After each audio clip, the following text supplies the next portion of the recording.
हाँ जी साथियों, कैसे हो आप सब। उम्मीद करता हूँ आप सभी अच्छे होंगे। मैं आप सभी का दोस्त परवीन तोमर आप सभी के अपने YouTube channel Mahatma ji education में आप सभी का स्वागत करता हूँ। सभी को गुड इवनिंग, सभी को राम राम, सभी को मेरी तरफ से प्रणाम, सभी को कोटि कोटि नमन। दोस्तों, जैसे कि आप सभी को पता होगा, आजकल हम फिजिक्स के ऊपर काम कर रहे हैं। जी हाँ, बीएससी थर्ड ईयर फिजिक्स के ऊपर हम काम कर रहे हैं और आपको पता भी होगा हम इसके ऊपर लगातार काम कर रहे हैं। कल आपकी क्लास नहीं हो पाई थी, संडे था ना कल, और मैंने बोला था क्लास होगी और मैंने ये कहा था कुछ टेक्निकल प्रॉब्लम के कारण क्लास नहीं हो पाई थी। ठीक है, मैंने लगातार कोशिश भी करी थी पर उसको छोड़ो, कोई बात नहीं। ओके, चलो आज की क्लास में हम बोल सकते हैं 1.5 घंटा या 1 घंटे से ऊपर ही जाएगी क्लास। ठीक है, तो बने रहना सभी एंड तक। जी हाँ, बहुत अच्छे, बहुत अच्छे बच्चे हो आप सब। ठीक है ना। चलो, आप सभी को बताना चाहूँगा स्टूडेंट, जो डेली हमारी लाइव क्लास का टाइमिंग रहता है वो रहता है 7:30 शाम के टाइम। ठीक है, डेली। इस वजह से कहते हैं अगर कभी भी मैं लेट होता हूँ या आपको लगता है कि भाई 7:30 क्लास नहीं चली, तो आप समझ जाया करो स्टूडेंट कि उस दिन क्लास मुश्किल ही होगी। ठीक है, क्योंकि कहीं ना कहीं टेक्निकल प्रॉब्लम की वजह से नहीं हो पाती है। ठीक है, क्योंकि नेटवर्क प्रॉब्लम हो जाते हैं कभी कभार। ठीक है, चलिए। तो दोस्तों, आपको बताना चाहूँगा, कभी कभार हमारे प्रैक्टिस क्वेश्चन भी हो जाते हैं सुबह को 7:30। ठीक है, सुबह को 7:30 प्रैक्टिस क्वेश्चन भी हम कर लेते हैं। कोशिश करूँगा मैं अब हफ्ते में 3 दिन आपके प्रैक्टिस क्वेश्चन कराऊँ। ठीक है, हफ्ते में 3 दिन कराऊँ प्रैक्टिस क्वेश्चन, क्योंकि आपकी ऑलमोस्ट आज दूसरी यूनिट भी ऑलमोस्ट जरा सी रह जाएगी बस। ठीक है, थोड़ी सी रह जाएगी बस, अगले 1 दिन में ख़त्म हो जाएगी। ठीक है, और देखो यहाँ पे दोस्तों, हमारा जो टेलीग्राम का ऑफिशियल चैनल है वो महात्मा जी एजुकेशन के नाम से है। ठीक है, इसको ज़रूर से ज्वाइन कर लेना, क्योंकि यहाँ पे आपको नोट्स वोट्स सब चीज़ मिलते रहते हैं। और अगर आपको कुछ डाउट एंड क्वारी आ रही है कि सर हमें ऐसे बता दो, ऐसे समझ में नहीं आ रहा, तो आप हमारा इंस्टाग्राम पर फॉलो कर सकते हो, परवीन तोमर 1414। ठीक है स्टूडेंट, चलिए अब मैं स्टार्ट करता हूँ अपना जो काम है हमारा। दो दोस्तों, आज हमारा डे 2 है, यानी यूनिट सेकंड का, जो हमारी दूसरी यूनिट चल रही है उसका दूसरा दिन है आज। पहला दिन हम पढ़ चुके हैं और हमने वहाँ पे एनपीएन ट्रांजिस्टर को समझा था अच्छे से। अगर भाई नहीं आता है ना बिल्कुल भी एनपीएन ट्रांजिस्टर, तो बेफिक्र हो जाओ, उस वीडियो को देख लेना, समझ में आ जाएगा। आज का हमारा टारगेट है स्टूडेंट ट्रांजिस्टर इक्वेशन की। ट्रांजिस्टर में इक्वेशन, जो ट्रांजिस्टर इक्वेशन ट्रांजिस्टर समीकरण होती है वो कैसे बनकर आती है, और इसमें हम उभयनिष्ठ उत्सर्जक, उभयनिष्ठ आधार विन्यास, यानी उभयनिष्ठ विन्यास के बारे में हम डिस्कस करेंगे student. Very very important topic आज का। ठीक है, और अल्फ़ा बीटा में रिलेशनशिप भी पढ़ेंगे, उसके बेस पे एक क्वेश्चन भी करेंगे जो आपके ऑलरेडी एग्जाम में आ चुका है। तो हम बोल सकते हैं भाई ओवरऑल आज के लेक्चर से आपके बहुत सारे क्वेश्चन कवर होने वाले हैं। ठीक है, लगभग ये मान के चलो 25 क्वेश्चन आपकी बुक के सोल्व हो जाएंगे आज के लेक्चर से। ठीक है, तो बने रहना, मैं 25 क्वेश्चन भी सोल्व करवाऊंगा आपसे खुद आज के आज ही। ठीक है, इस वजह से कह रहा हूँ लेक्चर बहुत इंपॉर्टेंट है। चलिए, नहीं तो आप कहोगे सर इतनी बात कर रहे हो। दोस्तों, हम ये सब चीज़ पढ़ चुके हैं कि ट्रांजिस्टर क्या होता है। अगर आपने नहीं देखा तो यार पहले की क्लास देख लेना, सब समझ में आ जाएगा। ट्रांजिस्टर के बारे में हम पढ़ चुके हैं, यूनिट सेकंड हमारी स्टार्ट हुई है, कल ही स्टार्ट हुई थी, है ना। चलो, ये तो हम पढ़ चुके हैं सब चीज़। ओके, आज हम पढ़ेंगे ट्रांजिस्टर इक्वेशन। ठीक है, क्या बोलते हैं इसको स्टूडेंट, ट्रांजिस्टर इक्वेशन, इसको बोलते हैं हम ट्रांजिस्टर इक्वेशन। अब तुम कहोगे सर ये ट्रांजिस्टर इक्वेशन होती क्या है। देखो ध्यान से समझना, पूरा क्लियर हो जाएगा। और जो पेपर में क्वेश्चन आने वाले हैं ना, यहाँ से जो भी क्वेश्चन आने वाले हैं वो भी मैं आपको क्लियर करा दूंगा, बस डरो मत। जो आपके मन में डर भरा हुआ है ना कि सर कहीं हमारे नंबर कम ना आ जाए, देखो स्टूडेंट, नंबरों की तो बहुत दूर की बात है।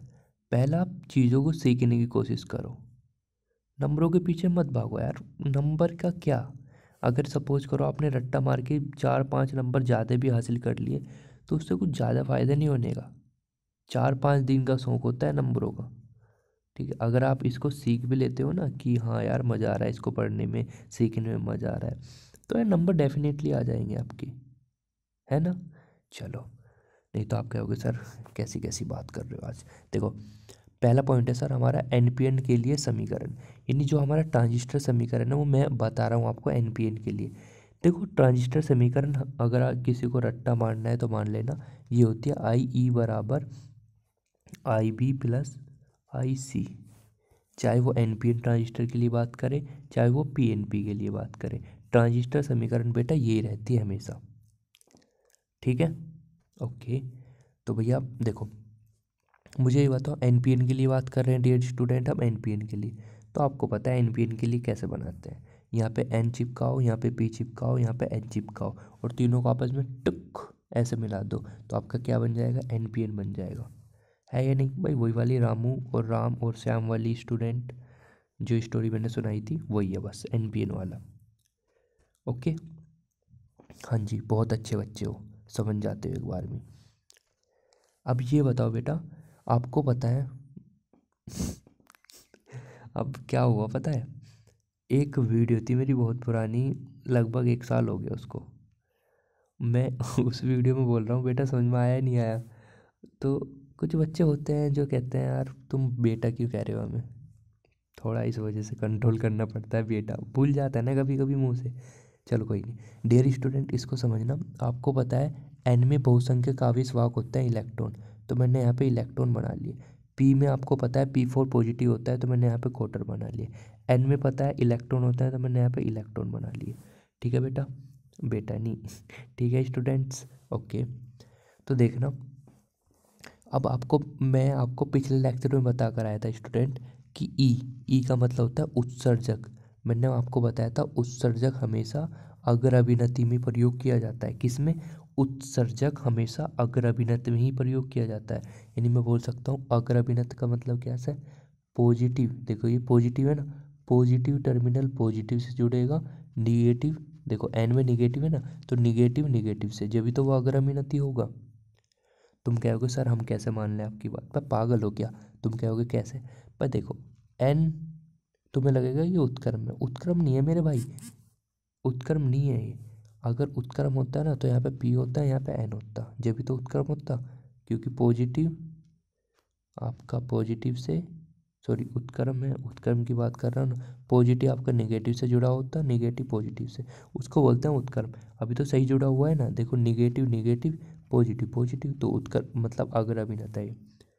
अच्छा और आपको पता है मैंने आपको बताया था हमेशा संग्राहक को उत्क्रम अभिनत में रखना होगा, मतलब पॉजिटिव को निगेटिव से जोड़ो और निगेटिव को पॉजिटिव से, उल्टा उल्टा करते हैं ना उत्क्रम में।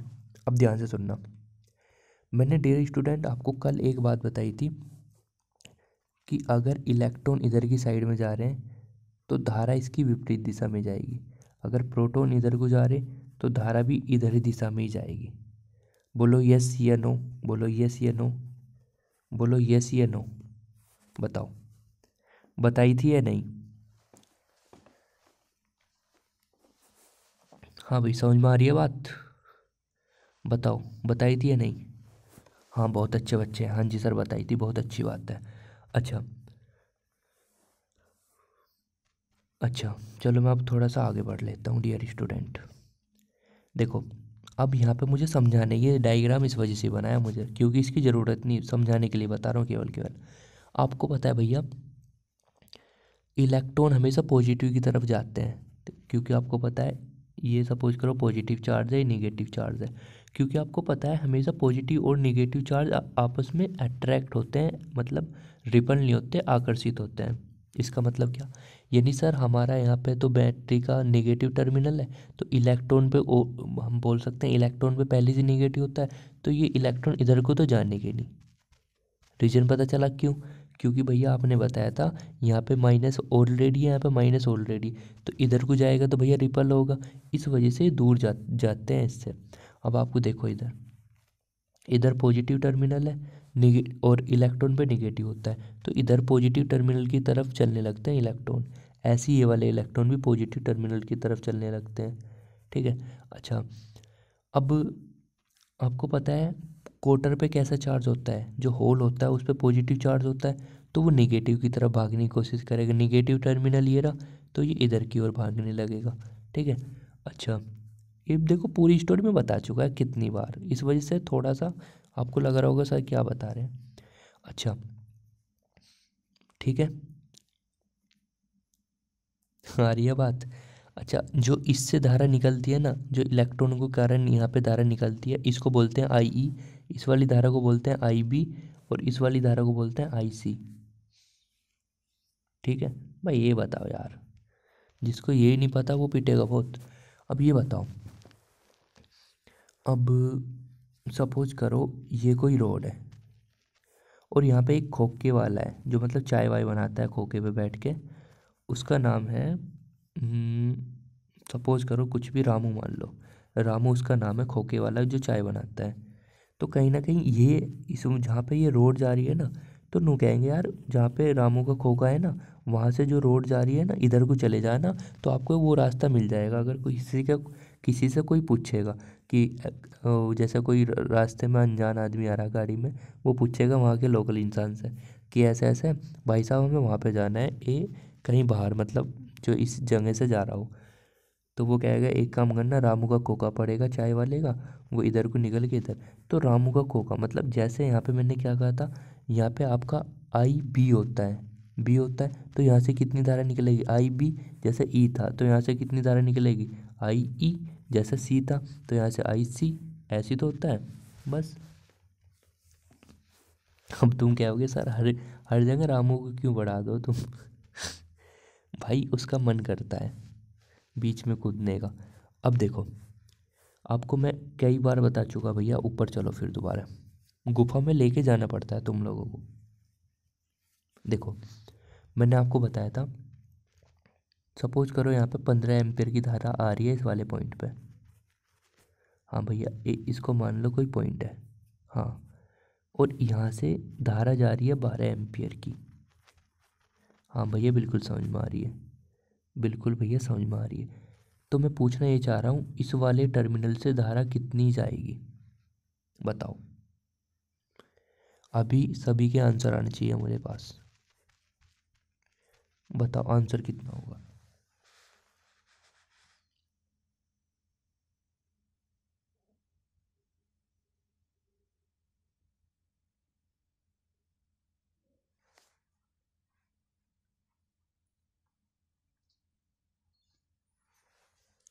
अब तुम कहोगे सर क्या बच्चों वाले सवाल पूछ रहे सर, देखो 15 इसमें आ रही है टोटल, 12 यहाँ से चलेगी तो 3 ही तो बचेगी। अच्छा भैया बिल्कुल सही बात है। अब ये बताओ, यहाँ से आपकी आई ई धारा जा रही है, और यहाँ से आई बी ऐसे जा रही है, और डियर स्टूडेंट यहाँ पे आपकी आई सी आ रही है इस वाले पॉइंट पे, तो बताना क्या होगा।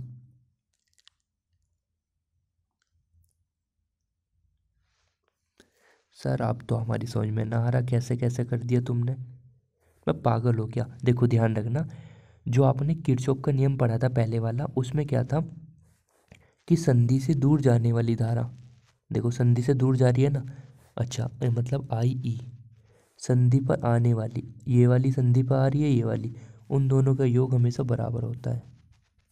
यही तो बोलते हैं हम ट्रांजिस्टर समीकरण, यही तो होती है ट्रांजिस्टर समीकरण। समझ में आई कैसे निकल के आई है, ऐसा आती है निकल के। ठीक है, चाहो तो डायरेक्ट याद कर सकते हो, मैंने बता दिया इसका रियल कॉन्सेप्ट क्या है, कैसे कैसे निकल के आई है। एक बार और देख लेना जिसको समझ में ना आई हो। और अगर यहाँ पर डेल्टा लगाते हैं तो इसमें भी कोई फ़र्क नहीं पड़ता, क्योंकि इसमें परिवर्तन की बात करता है। अब तुम कहोगे सर ये आपने बताई एन पी एन के लिए बस सर, अब तुम कहोगे सर पी एन पी के लिए बताओ, पागल हो क्या, पी एन पी के लिए भी यही होगी ट्रांजिस्टर समीकरण। ठीक है, बस याद रखना आई ई बराबर होता है आई बी प्लस आई सी। ठीक है, पेपर में डायरेक्ट आ सकता है ऐसे क्वेश्चन। चलो, अब डियर स्टूडेंट हम अगले टॉपिक की तरफ बढ़ रहे हैं जिसका नाम है उभयनिष्ठ विन्यास। हेडिंग डालना, उभयनिष्ठ विन्यास, उभयनिष्ठ विन्यास, कॉमन कॉन्ट्रीगेशन, उभयनिष्ठ विन्यास, उभयनिष्ठ विन्यास। ओके, देखो डियर स्टूडेंट, उभयनिष्ठ विन्यास को हम 3 प्रकार से पढ़ने वाले हैं, और आपको विश्वास दिलाता हूँ यहाँ से आपके 12 से 15 क्वेश्चन हो जाएंगे बुक के। और ऐसा नहीं बुक के, भाई पेपर में भी आए हुए हैं ऐसे क्वेश्चन।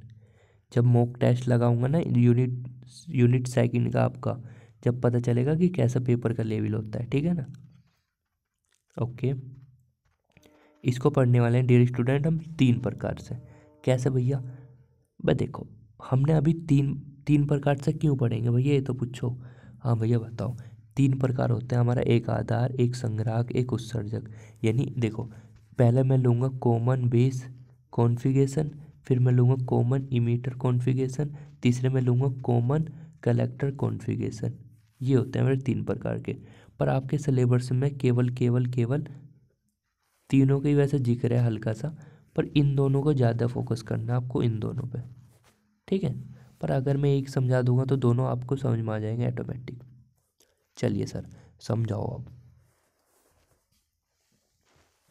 देखो, पहला है हमारा टॉपिक, पहला टॉपिक है हमारा डियर स्टूडेंट, ओबेनिस्ट आधार विन्यास एनपीएन के लिए। वो पीएनपीएन हो या एनपीएन हो, बात एक ही होगी, ठीक है। देखो क्वेश्चन कैसा बनेगा, ध्यान से सुनते रहो। मुझे पूरी उम्मीद है अगर आप ध्यान से सुनोगे ना तो आप सारे क्वेश्चन उड़ा दोगे डियर स्टूडेंट। आपको अभी क्वेश्चन भी लगाऊंगा, ध्यान रखना, ठीक है। तो ओबेनिस्ट आधार विन्यास, एक सेकंड वेट करना। हाँ जी, देखो यहाँ पे लिखा है कॉमन बेस कॉन्फ़िगरेशन। इसका मतलब एक मेरा नोट पॉइंट लिखो पहले तो, जो कॉमन हो उसे हमेशा नीचे रखें। अभी बताऊंगा इसका मतलब क्या है। देखो यहाँ पे ओबेनिस्ट का मतलब होता है डियर स्टूडेंट कॉमन। अब कॉमन क्या है? कॉमन है भैया आधार, तो आधार को हमेशा नीचे रखो, मतलब जो कॉमन है उसको नीचे रखो। तुम कहोगे भैया हमारी समझ में ना आया, तो चलो गुफा में लेके चलता हूँ तुम्हें। ये आ गई भैया गुफा। अब मैं कह रहा हूँ कॉमन कॉमन रामू कॉन्फ़िगरेशन। आप बताओ रामू को कहाँ रखना है? भैया तुम ऐसा करना है एक काम, जय श्री का राम, जय श्री क्या बोलते हैं, तुम ऐसा करना है एक काम, बोलो जय श्री का नाम लेकर जय श्री का राम, जय श्री का नाम। देखो अब मैं यहाँ पे कॉमन रामू कॉन्फ़िगरेशन पढ़ा रहा हूँ आपको। ये मत पूछना सर ये भी पेपर में आएगा क्या, बेटा बहुत पिटोगे। रामू, अब यहाँ पे रामू बीच में आ रहा है। मैंने कहा था जो भी कॉमन होगा, ध्यान से सुनो, जो भी कॉमन होगा वो हमेशा नीचे लिया जाएगा, मतलब रामू नीचे आएगा, यहाँ पे श्यामू होगा, यहाँ पे राम होगा, है या नहीं? हाँ भैया। भैया अगर सपोज करो हम ये पढ़ें अब कॉमन कॉमन श्यामू कॉन्फ़िगरेशन, फिर उसके लिए क्या होगा भैया, जो भी कॉमन है वो नीचे आएगा। इस बार क्या है भैया, श्यामू। श्यामू कहाँ पे आता है भैया? श्यामू आता है नॉर्मल तो वैसा ऐसा आता है श्यामू, इस टाइप में से। ये रामू तो होता है, ये राम होता है, ये श्यामू होता है। तो इस बार इसको उल्टा कर दो, श्यामू को नीचे लेकर आना है, क्योंकि इस बार कॉमन कौन है भैया? कॉमन है श्यामू। केवल केवल समझाने के लिए बताया ये सब चीज़। चलिए अब मेन टॉपिक की तरफ चलते हैं। चलो भैया, जो कॉमन है उसे हमेशा नीचे रखें। कॉमन क्या है? कॉमन है भैया आधार। चलो तो बस अब तो एक समझा रहा हूँ अच्छे से, फिर आप इसमें मुझे दूसरे में समझाने की ज़रूरत भी नहीं पड़ने की। चलो भैया, पहले आप एनपीएन का एक वो बना लो सिंबल सा, और भैया एक काम करना, इस सिंबल में बी को नीचे रखना। क्यों? क्योंकि भैया जो कॉमन होता है उसको हम नीचे रखते हैं। ओके सर, यहाँ पे ई हो गया आपका, यहाँ पे सी हो गया। और आपको पता है जो करंट की दिशा होगी पॉजिटिव से निगेटिव की ओर होगी। हाँ जी सर, हमको इतना तो पता है। देखो आपको पता है जो ई होता है, जो उत्सर्जक होता है, उसको हम अग्र अभिनत में रखते हैं। कहाँ रखते हैं सर? हम उसको रखते हैं अग्र अभिनत में रखते हैं। हाँ जी बिल्कुल ठीक है सर। अब मुझे ये बताओ अग्र अभिनत कब होगा? सर अग्र अभिनत जब होगा जब निगेटिव को निगेटिव से जोड़ा जाए और पॉजिटिव को पॉजिटिव से। इसका मतलब ये अग्र अभिनत में है। हाँ भैया। और भैया तुमने बताया था जो संग्राहक होता है ना, संग्राहक, हाँ भैया संग्राहक को हम रखते हैं उत्क्रम अभिनत में। अब तुम क्या होगे भैया उत्क्रम अभिनत में कैसे रखें? मैं पागल हो क्या? एन को रखो आप पॉजिटिव से और पॉजिटिव को रखो नेगेटिव से। समझ में आ रही है? अब ध्यान से सुनो मेरी बात, इतनी बात तो आपको पता है, मैं बता भी चुका आपको कितनी बार। देखो आपको मैंने अभी वो रामू वाला खोखे वाली स्टोरी बताई थी कि यहाँ से निकली धारा वो आई ई होगी, जो इसके अंदर बी के अंदर जाएगी वो आई बी होगी, जो सी के अंदर जाएगी वो आई सी होगी। आई रिपीट जो ई से निकली धारा होगी वो आई ई होगी, जो बी के अंदर को जाएगी वो आई बी होगी, जो सी के अंदर जाएगी वो आई सी जाएगी। हाँ जी सर, इतनी बात समझ में आ गई। अब ध्यान से सुनो, जो ई का वोल्टेज होगा, जो ई का वोल्टेज होगा वो वी ई होगा। अच्छा, जो सी का वोल्टेज होगा वो वी सी होगा। हाँ सर, इतनी भी बात समझ में आ गई। अच्छा, एक बार और सुनना, जो ये वाला हिस्सा होगा ये इनपुट होगा, और ये वाला हिस्सा होता है आपका आउटपुट ट्रांजिस्टर के लिए। उभयनिष्ठ आधार विन्यास के लिए ये वाला हिस्सा तो इनपुट होता है डियर स्टूडेंट, और ये वाला हिस्सा होता है आपका आउटपुट। ठीक है, मतलब इधर से हम कुछ ना कुछ इनपुट देंगे और हमें आउटपुट यहाँ पे प्राप्त होगा। यहाँ पे हमें आउटपुट प्राप्त होगा। क्वेश्चन यही बनेगा आपका। देखो क्वेश्चन बन चुके हैं आपके सारे। ओके, कैसे बनेंगे भैया क्वेश्चन? देखो यहाँ से हमारे 1 2 3 4, यहाँ से हमारे 4 टाइप के क्वेश्चन बनेंगे। 4 से फालतू कभी क्वेश्चन नहीं बनते यहाँ से। पहला क्वेश्चन ये बनेगा, देखो बता रहा हूँ जल्दी से नोट करना। पहला क्वेश्चन डियर स्टूडेंट यहाँ से ये बनेगा कि कॉमन बेस कॉन्फ़िगरेशन में निवेशी धारा कौन सी होती है? निवेशी धारा क्या होती है?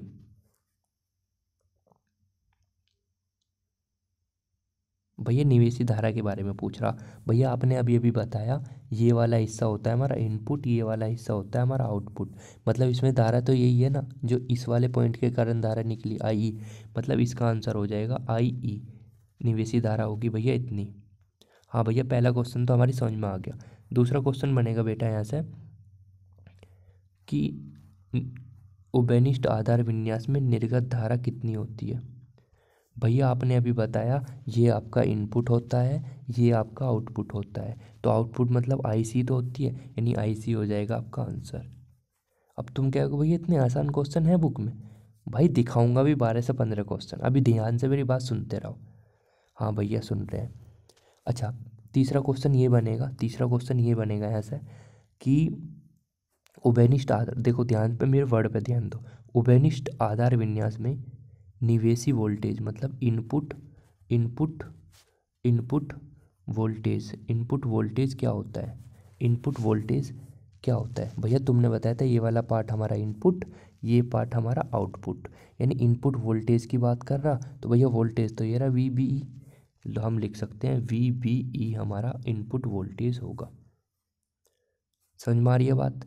भैया अगर वी बी ऑप्शन में ना मिला फिर कैसा करोगे? देखो फिर कैसा करोगे, तुम्हें पता है इस बैटरी के लिए धारा कौन सी, धारा कितनी है आई ई, तो वोल्टेज भी वी ई होगा नहीं होगा?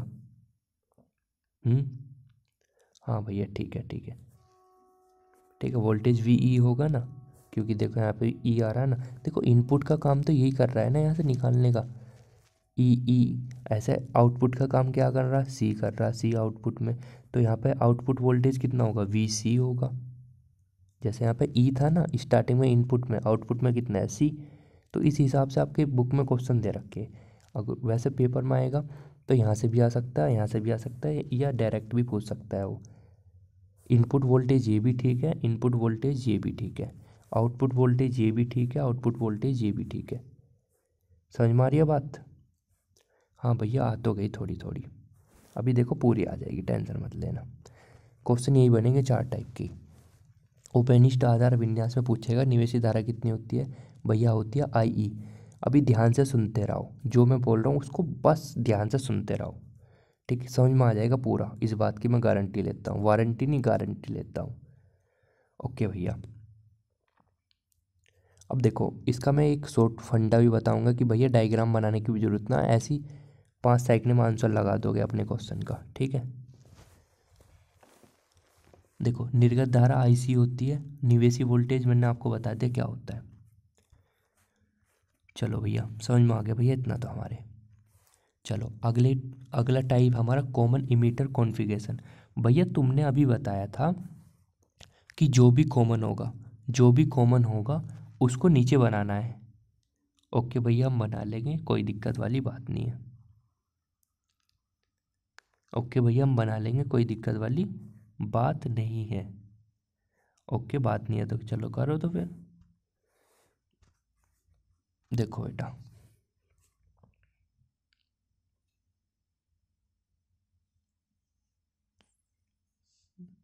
देखो इसकी बैटरी गलत बनी हुई है, बैटरी सही से बना लेना। मैं सोच रहा है इस डायग्राम में कुछ मिस्टेक सी लग रही है। देखो आपको पता है ई, मतलब ई वाला उत्सर्जक वाला हमेशा अग्र में रहता है। अग्र का मतलब क्या, यहाँ पे तो एन है या नहीं, यहाँ पे तो एन है ना, एन किससे जुड़ा होना चाहिए, निगेटिव से, निगेटिव कर लेना इसको। और पी किससे जुड़ा होना चाहिए, पॉजिटिव से, तो इसको बड़ा कर लेना। बस ये मिस्टेक थी इसमें थोड़ी सी। ओके, और एन किससे जुड़ा होना चाहिए, यहाँ पे उल्टा उल्टा हो रहा है यार, ये पॉजिटिव से जुड़ा होना चाहिए, निगेटिव से। बैटरी उल्टी लगी हुई है इसकी, ठीक, सही से कर लेना इसको, ठीक है। और मैंने आपको अभी अभी बताया भैया, ये वाला पार्ट इनपुट होगा, ये वाला पार्ट आउटपुट बनेगा। जो क्वेश्चन बताए ना वहाँ से ही बनेंगे सारे क्वेश्चन। देखो अब पूछेगा उभयनिष्ठ उत्सर्जक विन्यास, पहले क्या पढ़ रहे थे हम, पहले पढ़ रहे थे भैया आधार वाला, इस बार आ गया बीच में उत्सर्जक। तो पहला क्वेश्चन वही बनेगा कि उभयनिष्ठ उत्सर्जक विन्यास में इनपुट धारा कितनी होती है, बताओ। इनपुट धारा होती है भैया आई बी। दूसरा क्वेश्चन बनेगा उभयनिष्ठ उत्सर्जक विन्यास में आउटपुट धारा कितनी होती है, भैया आउटपुट होता है सी, मतलब आई सी होती है, आई सी। देखो सब इसके अकॉर्डिंग रखना है आपको। यहाँ पे बी है इनपुट तो आई बी धारा होगी, यहाँ पे सी है आउटपुट तो यहाँ पे आई सी होगी, यहाँ पे सी है आउटपुट तो वोल्टेज भी वी सी होगा, यहाँ पे बी है आउट इनपुट तो यहाँ पे वोल्टेज भी वी बी होगा, धारा आई बी होगी। 4 क्वेश्चन बने थे, ये बना के दिखा दिया मैंने। समझ में आ रही है बात, ये सब चीज़ें वही लिख रखा। अगले, अब हम अगले टाइप की तरफ चलते हैं जिसका नाम है डियर स्टूडेंट उभयनिष्ठ संग्राहक विन्यास। भैया इस बार कॉमन है आपका संग्राहक, मतलब कलेक्टर है आपका कॉमन, तो भैया कलेक्टर को नीचे बनाओ। हाँ भैया बनाओ, कोई प्रॉब्लम थोड़ी है, अभी बताऊंगा इसकी आपको क्या काम करना है। डायग्राम बनाने की ज़रूरत नहीं है पेपर में, जो MCQ वाले क्वेश्चन आते हैं ना जिनके पेपर में, उनको ये डायग्राम बनाने की ज़रूरत नहीं है, अभी बताऊंगा क्या करना है,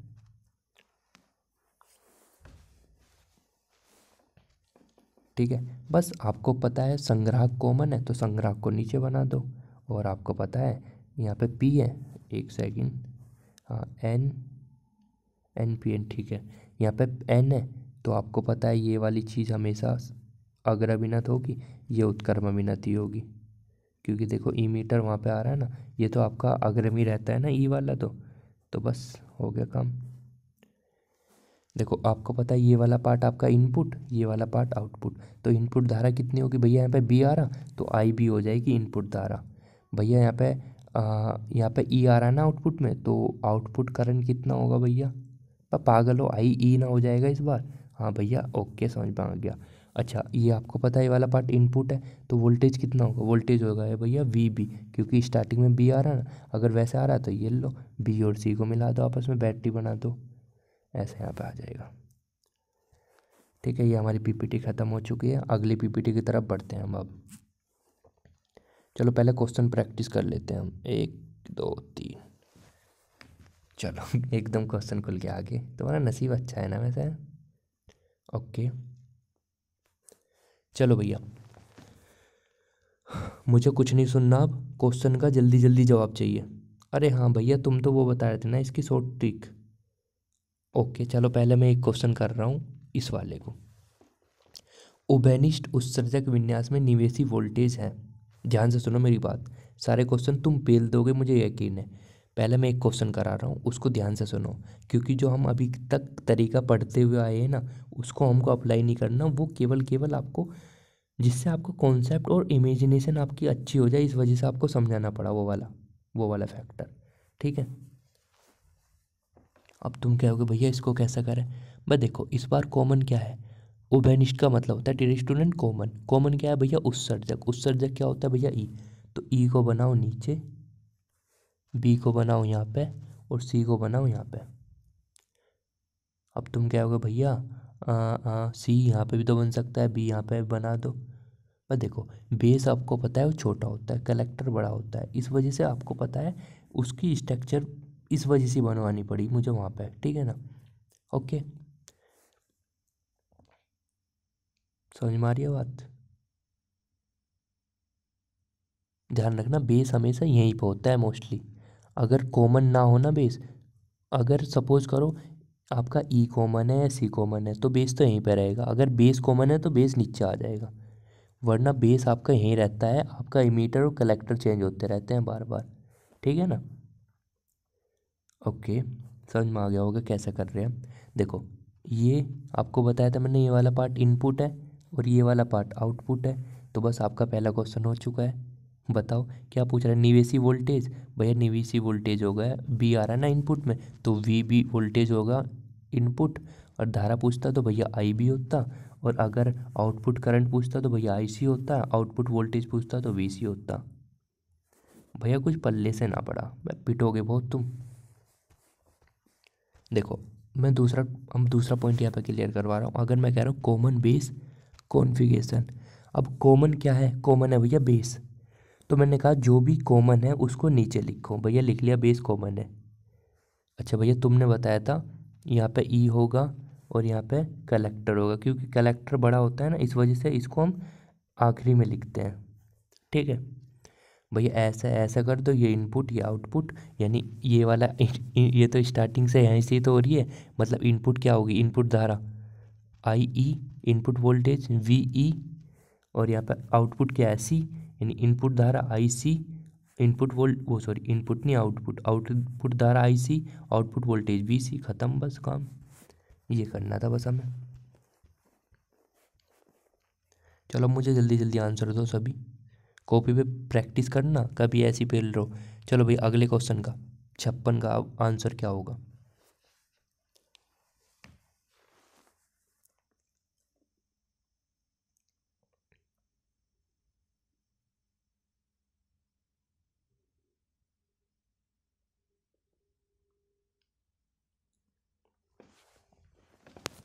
भैया अभी तो बताया आपने, उभयनिष्ठ आधार विन्यास में इनपुट वोल्टेज कितना है। भैया क्या देखो तुम, भैया क्या क्वेश्चन करवा रहे हो, ऐसे तो हम कर लेंगे। देखो देखो इनपुट मतलब क्या बोल रहा हूँ मैं, एक सेकंड वेट करना। इस बार भैया यहाँ पे कॉमन क्या है, कॉमन है भैया बेस। तो जो भी कॉमन है उसको नीचे लिखो, यहाँ पे ई लिखो, यहाँ पे सी लिखो। ओके भैया, ये ले क्या पूछ रहा है, इनपुट वोल्टेज। वोल्टेज क्या है, इनपुट इनपुट इनपुट, यानी वी ई हो जाएगा। अगर इनपुट धारा पूछता तो आई ई हो जाता, यानी ऑप्शन सी हमारा बिल्कुल ठीक है। जिन जिन का सी आ रहा बिल्कुल ठीक है। चलिए भैया अगले क्वेश्चन की तरफ बढ़ते हैं। Question number 57।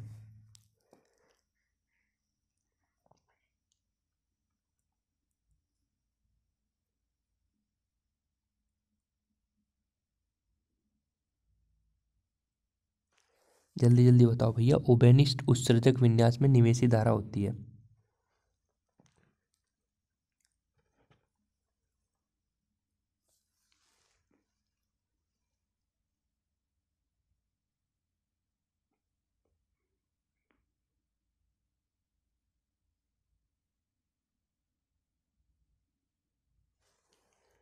आ गया भाई सबका।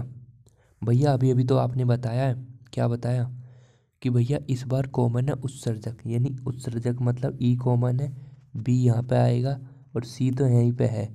क्या पूछ रहा है, इनपुट धारा, तो आई बी, बी आ रहा है ना स्टार्टिंग में, तो आई बी आंसर। समझ में आ रही है बात। हाँ भैया समझ में आ रही है। अगला क्वेश्चन क्या है, ओबेनिस्ट आधार विन्यास में निवेशी धारा होती है। बताना भैया क्या होगी निवेशी धारा। अब तो माइंड में सेट हो जाना चाहिए पूरी स्ट्रक्चर।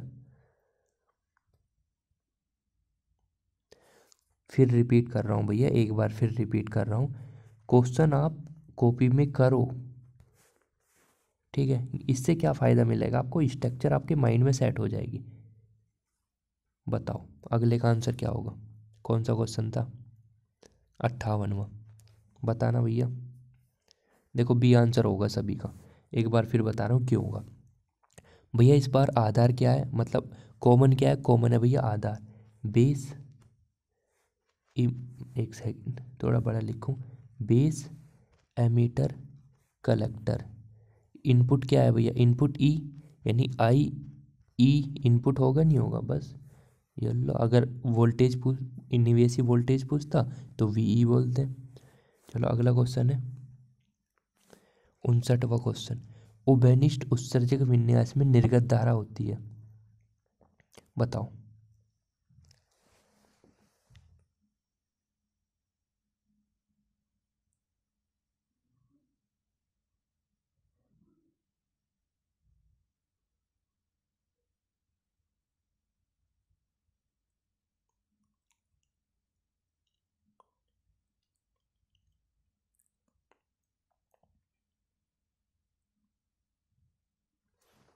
हाँ भाई, सभी का आंसर ठीक है बिल्कुल। देखो इस बार भैया कॉमन क्या है, कॉमन है भैया इस बार ई। और भैया ये तो बी है, ये सी है। हाँ भैया बिल्कुल ठीक समझ में आ रहा है हमारे। तो पूछ रहा है निर्गत धारा क्या है। इनपुट नहीं पूछ रहा, वो आउटपुट पूछ रहा है। तो निर्गत धारा आपको पता ही सी है। तो बस ए ऑप्शन बिल्कुल ठीक है, जिनका आया ए ऑप्शन। चलो अगला क्वेश्चन है भैया, उभयनिष्ठ आधार विन्यास में निर्गत धारा होती है। बताना क्या होती है निर्गत धारा। यार देखो आंसर सभी के रुकने नहीं चाहिए, फटाफट आंसर दो। और जो नींद में है ना इस टाइम, उनकी नींद तो मैं उतार दूंगा किसी ना किसी दिन। तुम बहुत खुराक मांग रहे हो इस टाइम। बताओ, उभयनिष्ठ आधार विन्यास में निर्गत धारा होती है। भैया दो दो तीन तीन सेकंड के क्वेश्चन है। क्या भैया कॉमन क्या है, कॉमन है भैया इस बार आधार, यानी कलेक्टर, सॉरी इमीटर, कलेक्टर। क्या कह रहा है निर्गत धारा क्या होगी, बस ये आउट यहाँ पे देखो, ये वाला पार्ट तो इनपुट है, ये आउटपुट है। तो आपका आंसर हो जाएगा ए। चलो अगले क्वेश्चन की तरफ चलो। 61वें का आंसर बताओ। उभयनिष्ठ उत्सर्जक विन्यास में निर्गत वोल्टेज है। बताओ भाई। अब तो माइंड में सेट हो गया ना सब चीज़। हाँ भाई, सब चीज माइंड में सेट हो गया ना, बी आंसर सबका ठीक है। अब तो मुझे पता तुम सेकंडों में उड़ाओगे इन ऐसे क्वेश्चनों को। चलो अगला क्वेश्चन है 62वां, उभयनिष्ठ आधार विन्यास में निर्गत वोल्टेज है। बताओ।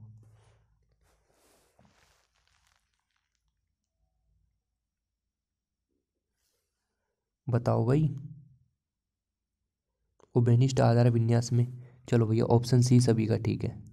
चलो अगला क्वेश्चन है 63वां, उभयनिष्ठ संग्राहक विन्यास में निर्गत वोल्टेज है। देखो इस बार कॉमन क्या है, कॉमन कलेक्टर आ गया इस बार। तो भैया देखो कॉमन क्या है, कलेक्टर, कलेक्टर को नीचे लिखो। यहाँ पे तो भैया बी होता है, यहाँ पे ई होता है। क्या पूछ रहा है निर्गत वोल्टेज, तो क्या होगा सी ऑप्शन। समझ में आ रही है बात। चलो अगले क्वेश्चन की तरफ चलो। उभयनिष्ठ संग्राहक विन्यास में निवेशी वोल्टेज है। उभयनिष्ठ संग्राहक विन्यास में निवेशी वोल्टेज है। भैया फिर वही वाली बच्चों वाली बात आ रही है। देखो भैया संग्राहक कॉमन है तो ए, बी और ई। क्या पूछ रहा है इनपुट वोल्टेज, तो वी भी हो जाएगा आंसर ए। चलो अगला क्वेश्चन है 65वां, उभयनिष्ठ संग्राहक विन्यास में निवेशी निवेशी धारा है। बताओ जल्दी से आंसर, 2 सेकंड के अंदर, 2 सेकंड के अंदर, एक, दो। आया नहीं अभी तक आंसर। बताओ भाई, आया नहीं अभी तक आंसर। हाँ भैया ए ऑप्शन बिल्कुल ठीक है, जिनका ए आ रहा है। समझ में आ रही है बात। चलो 66वां क्वेश्चन है, आज का आखिरी क्वेश्चन है। आज का नहीं मतलब इस वाले टॉपिक का आखिरी क्वेश्चन।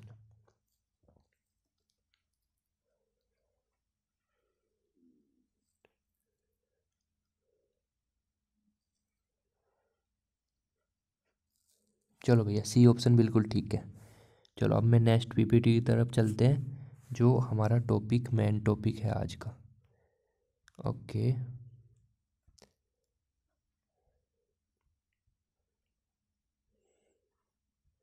देखो अब देखो और क्या क्वेश्चन बन सकते हैं यहाँ से।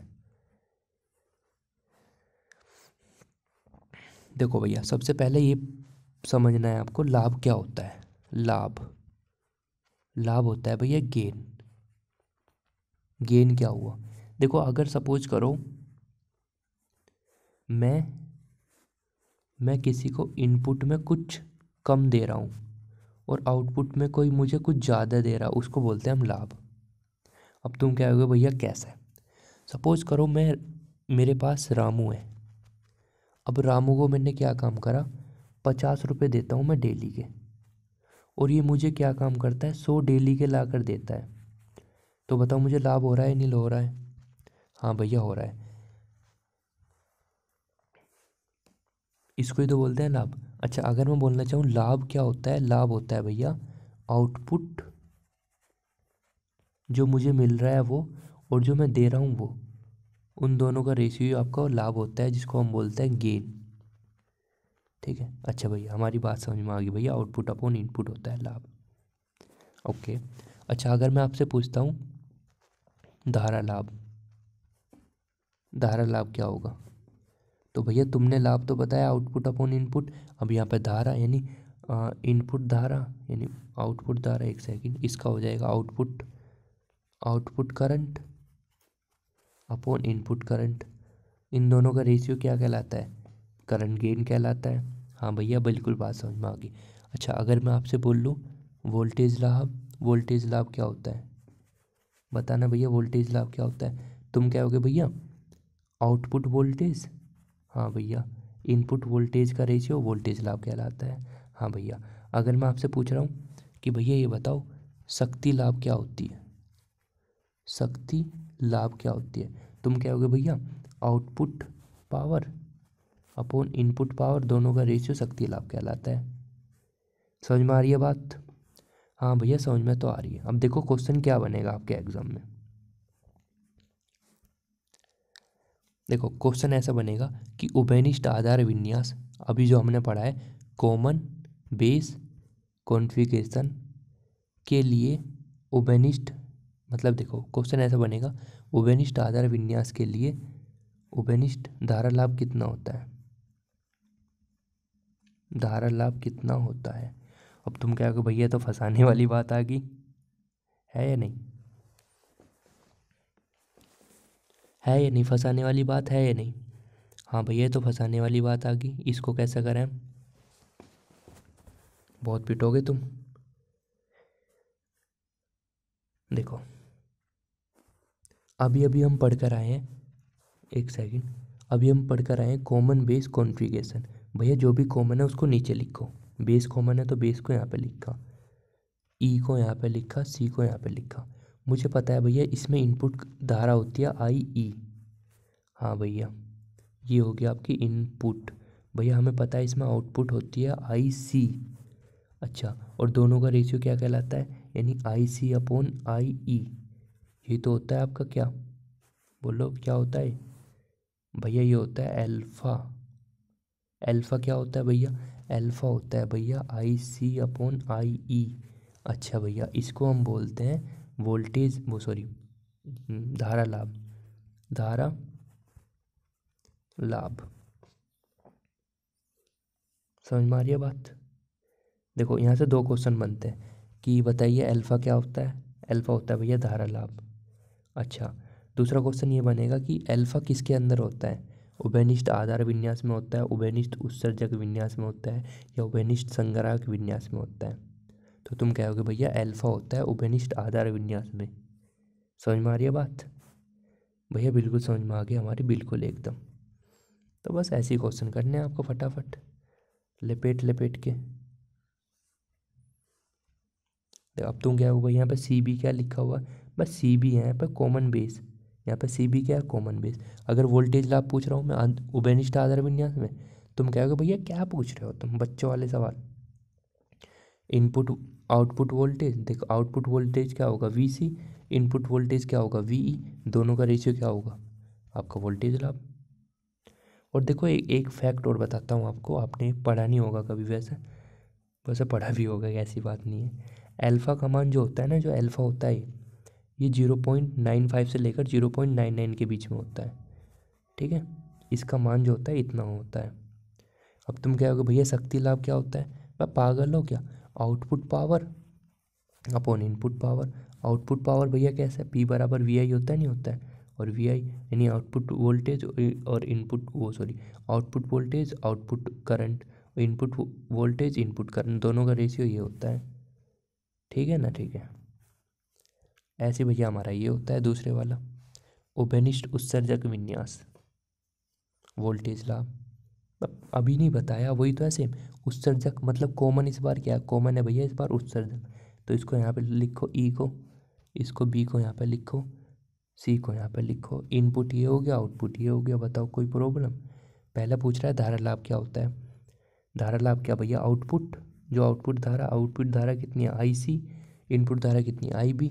दोनों का रेशियो क्या कहलाता है? बीटा। समझ में आ रही है बात? अब तुम क्या कहोगे भैया बीटा कैसे है, वहाँ पे तो अल्फा लिखा है, तुमने यहाँ पे बीटा क्यों लिख रहे हो। देखो यहाँ पे दोस्तों आपको बताना चाहूँगा, धारा लाभ जो होता है वो उभयनिष्ठ उत्सर्जक विन्यास के लिए तो बीटा होता है, जबकि उभयनिष्ठ आधार विन्यास के लिए अल्फा होता है। इस वजह से मैंने कहा यहाँ पे बीटा होता है, वहाँ पे अल्फा होता है। इन दोनों के मान भी अलग अलग होते हैं। बीटा का मान 200 से 500 के बीच में होता है। ऐसे आप पावर निकाल सकते हो। अब तो आपके लिए बच्चों वाला खेल हो गया है या नहीं। अब तुम क्या होगे भैया तीसरे वाला कहाँ है, संग्राहक वाला कहाँ है। देखो संग्राहक वाला आपके सिलेबस में ऐसा मेंशन नहीं कर रखा है, ऐसे जैसे मैंने आपको ये वाले दो टाइप पढ़ाए हैं ना, जैसे अल्फ़ा बीटा दे रखे हैं। तीसरे वाला आपका मैं नहीं दे रखा। अब तुम क्या कहोगे भैया अल्फ़ा है बीटा, संग्राहक वाला गामा होना चाहिए था। बेटा बहुत पिटोगे तुम, आपके इसमें अल्फ़ा बीटा ही दे रखा है बस, तीसरे वाला जिक्र नहीं कर रखा। ठीक है, चलो सर बिल्कुल समझ में आ गई हमारी बात। पेपर में क्वेश्चन बनता है अल्फ़ा बीटा में क्या संबंध होता है। अल्फ़ा बीटा में संबंध जिसको समझना है समझ लेना, और पर जिसको रट्टा मारना है वो मैं बता रहा क्या रट्टा मारना है। एक तो आप ये रट्टा मान लेना, ये रिलेशन होता है अल्फ़ा बीटा में बीटा वन माइनस अल्फ़ा और अल्फ़ा। एक ये रिलेशन होता है beta alpha upon one minus alpha, मतलब यही तो है रिलेशन, उल्टा करके लिखा हुआ है। एक रिलेशन ये होता है ये वाला, अल्फ़ा बराबर beta upon one plus beta. हाँ जी सर बिल्कुल समझ में आ रहा। एक रिलेशन ये होता है one minus alpha one plus beta is equal to one. ये चार रिलेशन इंपॉर्टेंट है, इनको याद रख लेना। यहाँ से पेपर में एक क्वेश्चन आ सकता है इस बार के पेपर में। क्या आएगा कि बताइए इनमें से कौन सा कथन ठीक है। ठीक है, तो एक कथन दिया होगा इनमें से कोई सा, और छाट के बताना होगा कौन सा सही है। अब दिक्कत यह है भैया ये निकला कैसे, बस पागल हो क्या। देखो अल्फ़ा का फॉर्मूला आपको पता है, अभी बताया था। हाँ भैया ये तो याद सभी हो गया, ये आ गया। अब आई ई की मल्टीप्लाई इधर कर दो अल्फ़ा के पास, कर दी भैया। ये इसको मान लो इक्वेशन नंबर वन, भैया मान ली। बीटा वाला फॉर्मूला लगाओ, हाँ भैया बीटा होता है उभयनिष्ठ उत्सर्जक विन्यास में, बीटा उसमें ही तो होता है, हाँ भैया उसमें ही होता है। तो बीटा का फॉर्मूला लगाया, हाँ भैया लगाया। भैया हमने एक काम करा, अब ट्रांजिस्टर समीकरण लगा दी, जो आपने अभी पढ़ाई थी थोड़ी देर पहले। ट्रांजिस्टर समीकरण भैया ये होती है। अच्छा भैया बिल्कुल ठीक बात है। मैंने क्या काम करा, सी को इधर ले आया, हाँ भैया ले आया। यहाँ पे आई भी बचा, हाँ भैया। अभी भैया एक बात बताओ, मैंने कहा हाँ बेटा पूछ। तो तुमने पूछा भैया ये तो बताओ यहाँ पे आईसी वाले का यूज़ क्या हुआ, जो आपने आईसी निकाला था। यहाँ पे देखो आईसी का मान उठा के यहाँ पे रख दो स्टूडेंट, ये जो आईसी आ रहा है ना यहाँ पे रख दो, रख दिया भैया ने। अब देखो यहाँ पे डेल्टा आई आई ई को कॉमन ले लो, आ रहा है ना कॉमन, हाँ ले लिया भैया। क्या बचा वन माइनस अल्फ़ा। अब देखो एक काम करो, इसको भाग कर दो डेल्टा आई सी से, डेल्टा आई सी, डेल्टा आई सी भैया क्यों, क्योंकि ये रिलेशन बन जाएगा कहीं ना कहीं बीटा वाला, और ये बन जाएगा अल्फ़ा वाला। पर भैया कहीं फिट नहीं बैठने का, उल्टा उल्टा बैठा, तो इस वजह से इसको वन अपॉन बीटा बोल लेंगे और इसको वन अपॉन अल्फ़ा बोल लेंगे। बस आपका सिलेबस कंप्लीट। सिलेबस नहीं मतलब बस आपका रिजल्ट ये बनकर आ जाएगा। फिर आपको क्या काम करना होगा यहाँ पे इसमें, बस मल्टीप्लाई करके बीटा वाला भी रिलेशन आ जाएगा अल्फ़ा वाला, फिर इसमें एक जोड़कर एक घटा देना और मल्टीप्लाई करके आपका ये वाला रिलेशन भी बन जाएगा। समझ में आ रही है बात। इस वजह से मैंने इस पर डेरिवेशन पे ज़्यादा फोकस नहीं करा, क्योंकि एक तो आपको डायरेक्ट रिजल्ट याद रखने हैं। इस वजह से मैंने थोड़ा बेसिक को बता दिया कैसे इसको ड्राइव कर सकते हैं। चलो एक क्वेश्चन है प्यारा सा, उसको बताना है इसका आंसर क्या होगा, पेपर में भी आ चुका ऑलरेडी। बताओ पहला क्वेश्चन।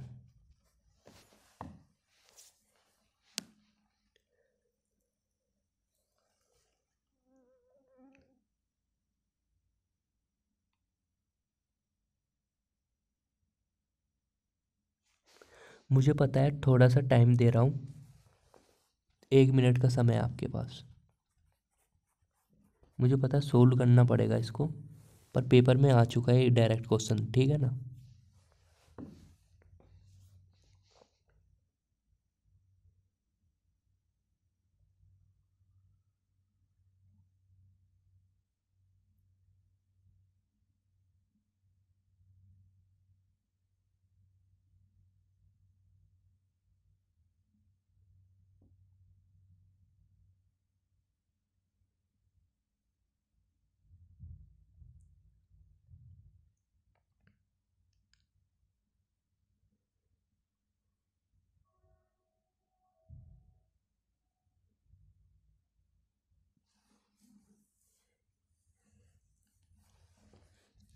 हाँ भाई, आया किसी का आंसर?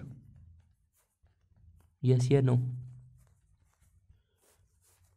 देखो, इसका जो राइट आंसर होगा वो डियर स्टूडेंट आपका सी आप ऑप्शन ठीक होगा। जिनका भी सी आंसर आ रहा है वो बिल्कुल ठीक है। ठीक है, पेपर में आया हुआ क्वेश्चन है, ठीक है ना, पेपर में आया हुआ है।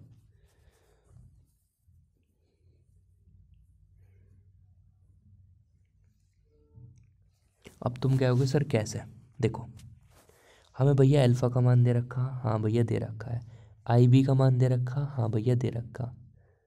क्या पूछ रहा है? संग्राहक धारा और उत्सर्जक धारा पूछ रहा है। चलो भैया देखते हैं करके, देखना।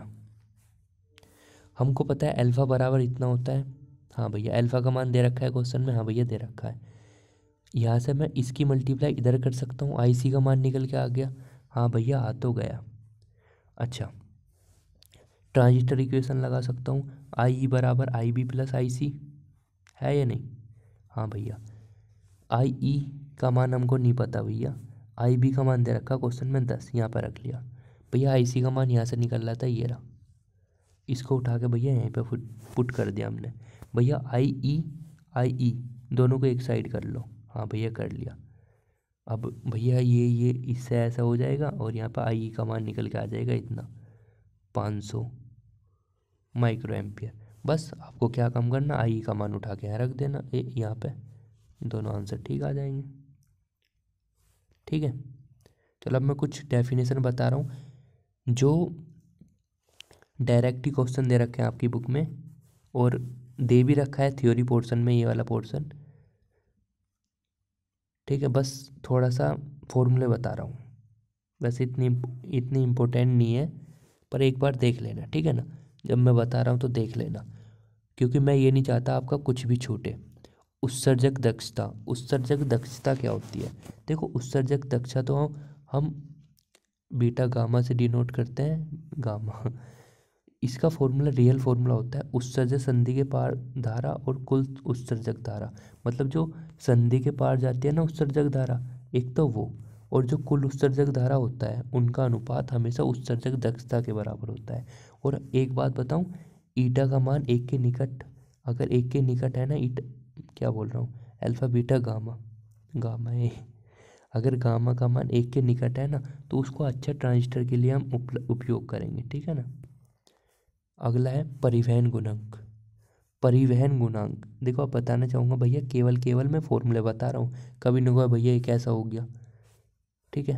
अच्छा, देखो, परिवहन गुणांक होता है, इसको हम बोलते हैं बीटा स्टार, बीटा स्टार। अच्छा, बीटा स्टार मतलब क्या भैया? जे सी पर पहुंचे आवेश वाहकों की संख्या और जे ई से निकले आवेश वाहकों की संख्या को हम बोलते हैं परिवहन गुणांक, ठीक है।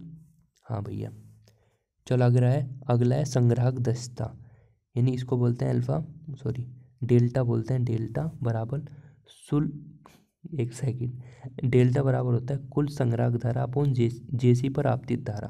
देखो, बताना चाहूँगा भाई, इन्हें कोई मास्टर नहीं पढ़ाएगा आपको, ठीक है, इन्हें कोई भी नहीं पढ़ाएगा। पर मैं ये नहीं चाहता आपसे, अगर एक भी क्वेश्चन नहीं बन रहा तो मुझे पता है आपका कॉन्फिडेंस थोड़ा नीचे गिर जाएगा कि यार ये क्वेश्चन क्यों नहीं हो रहे, यार मास्टर ने क्यों नहीं कराए। तो इस वजह से मुझे 2-3 बातें बतानी थी, पर बता दी, ठीक है। और कुछ है? और कुछ नहीं। अब देखो, मैं कितने सारे क्वेश्चन आपको पिलवाता हूँ, घोट कर पी जाना सारे क्वेश्चन। ओके, पीपीटी खुल जा बेटा।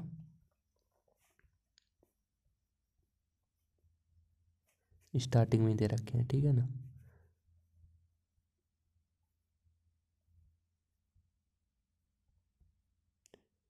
हाँ भाई, कहाँ तक पहुँच गए थे हम?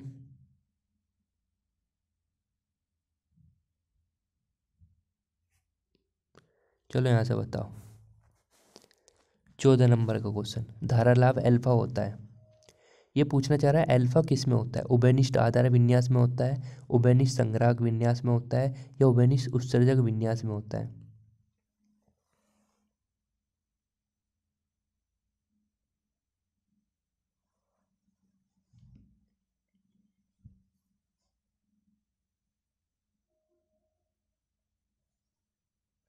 चलो भैया, जिनका ये आंसर है वो बिल्कुल ठीक है।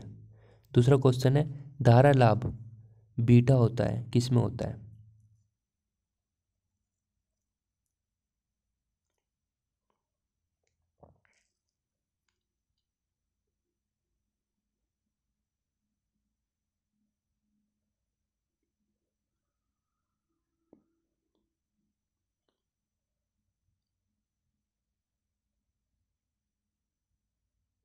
सभी का ठीक है भैया। कौन सा आंसर है? Option C. समझ में आया क्यों? बता देता रीजन। चलो भैया अगला क्वेश्चन है। उत्सर्जक दक्षता होती है, बताया था डायरेक्ट फॉर्मूला। बताना कौन सा ऑप्शन ठीक है इनमें से।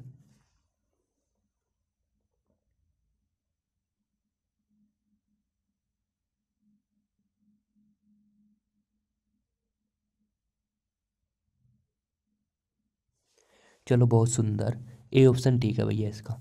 चलो अगला है परिवहन गुणांक। गुणांक होता है, किसके बराबर होता है?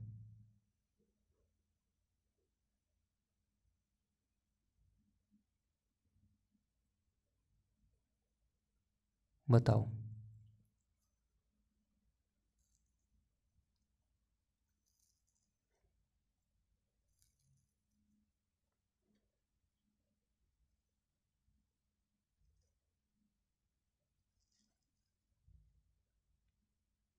सभी का ठीक है। चलो अगला है क्वेश्चन है, बताओ।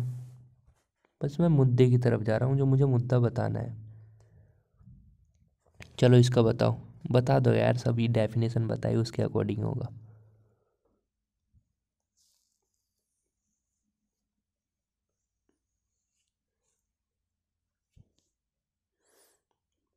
हाँ भाई सभी का ठीक है। चलो अगला देखना 19वां क्वेश्चन, इसका बताओ मुझे, क्योंकि ये पेपर में भी क्वेश्चन आ चुका और मेरा यहाँ पे लाने का मकसद यही था, ये क्वेश्चन करना।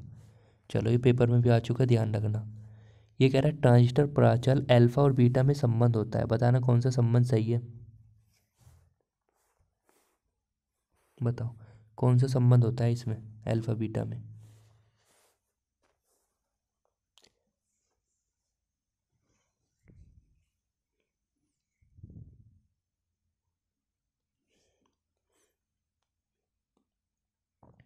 अब तुम क्या कहोगे, भैया हमें तो सारे ऑप्शन ठीक लग रहे हैं।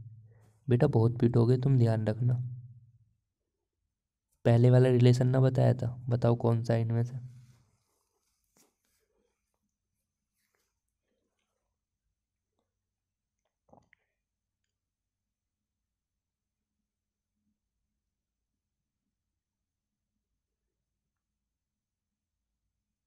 हाँ भाई ए ऑप्शन ठीक है, जिसका भी ए आ रहा है, ठीक है ना।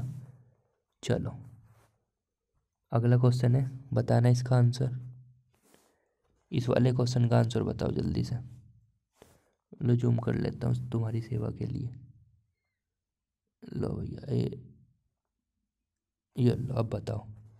किसी ट्रांजिस्टर में धारा लाभ अल्फा इतना है, आधार धारा इतनी है, तो उत्सर्जक धारा कितनी होगी?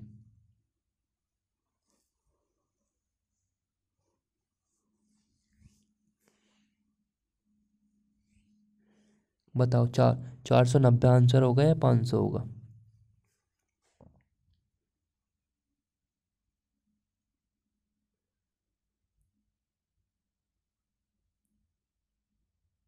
इसका तो कोई मतलब है ही नहीं, इसका कोई मतलब नहीं है।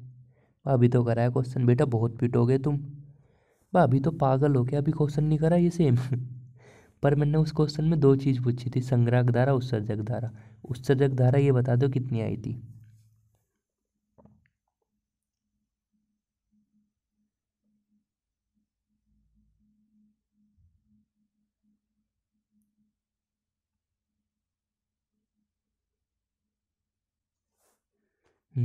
देखो उत्सर्जक धारा आई थी हमारी 490, तो 490 ही आपका आंसर हो जाएगा। ठीक है। अब देखो, अब मैं बताना चाहता हूँ आपको इस यूनिट में क्या रह गया है आपका। यहाँ पे देखो, देखो ये लो। इस यूनिट में आपका और क्या रहे, पहले ये बताओ मज़ा आया या नहीं।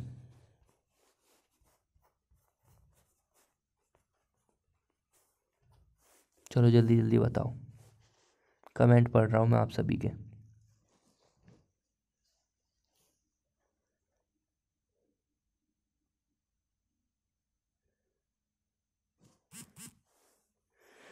Okay Janhvi, okay Sneha, okay Anu,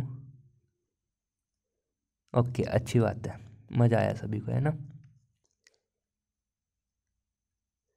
okay मज़ा आ गया भैया, आज तो मज़ा आ गया, है ना।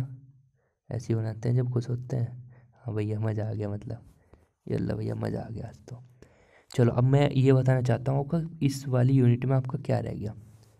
देखो आपकी दो दो चार तो डेफिनेशन है, और जो मेन टॉपिक है जहाँ से पेपर में क्वेश्चन बनते हैं। देखो जो आज पढ़ाया है ना, यहाँ से भी पेपर में 2-4 क्वेश्चन आपको देखने को मिल जाएंगे, ध्यान रखना बात। ठीक है, जैसे मैंने अल्फा बीटा वाला रिलेशन बताया, यहाँ से न्यूमेरिकल आ सकता है, अल्फा बीटा का रिलेशन पूछ सकता है। और जो मैंने आपको पढ़ाया था ना, जो आप 2-2 सेकंड में कर रहे थे, वो वाला आ सकता है क्वेश्चन। आपका रह चुका है एच पैरामीटर, आपका रह चुका है, एक सेकंड वेट, एच पैरामीटर रह चुका आपका, वाई पैरामीटर रह चुका, 2 मेन टॉपिक रह चुके बस। और तो डेफिनेशन है जो 5-5 मिनट में कंप्लीट हो जाएगी। यानी हम बोल सकते हैं भैया कल इसका भी ख़त्म है, यानी कल सेकंड यूनिट आपकी ख़त्म है। ठीक है ना, तैयारी से आना पूरी। मतलब तैयारी का मतलब क्या है पता है? पढ़ते हुए आना, क्योंकि कभी भी टेस्ट हो सकता है, पता है ना। भाई भैया गूगल असिस्टेंट बंद हो जा, अभी कुछ बात नहीं कर रहे हैं अभी हम। समझ में आ रही है अभी बात? और भाई साहब आज आपको पता है 1 घंटे की क्लास खींच चुकी है, 1 घंटा 2 मिनट हो चुका है हमें बात करते करते। मजाक लग रही है ना? 1 घंटा भाई बहुत बड़ी बात होती है। और चलो अच्छी बात है, पढ़ाई करते रहो। धन्यवाद।